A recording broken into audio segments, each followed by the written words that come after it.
his invisible qualities were evident from the beginning, his eternal power and his divine nature. That's been on my mind a lot. Where is it that they encounter him? In Luke? Emmaus. The road to Emmaus. I wondered often, Michael, why they don't recognize him. Like in many of those encounters, they don't recognize him, even though I can see this and measure this and experience this and fear that and desire the other.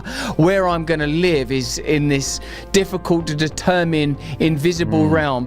That's what I wanted to say to Russell, and you've heard me say this, but why didn't that guy on the shore cooking fish look like Jesus?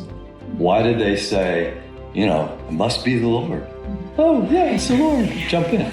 Well, why did Jesus not look like Jesus? Because he could have if he wanted to.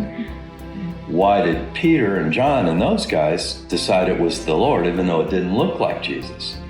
There's two miracles happening there. Our hearts burn within us, so it must have been the Lord. So he trained them to know that it's a spirit life, not a physical realm, molecular life. And Jesus didn't even want to look like himself. Why? Because he wanted to test their spirits. It's not like he just changed his form on purpose to confuse them. He just said, that was never who I was.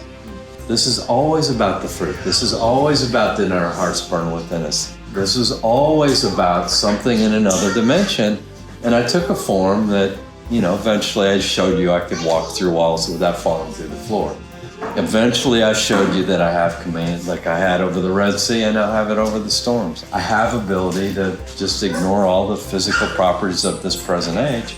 But he was testing them to make sure they were seeing through the facade. Are you looking at the right thing yet?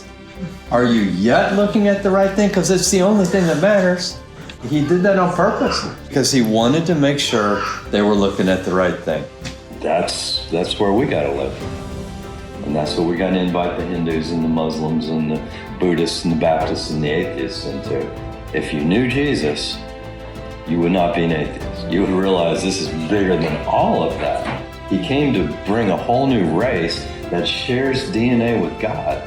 Heaven life, thy kingdom come on earth as it is in heaven, that shares DNA with God. You must be born again of water and the Spirit.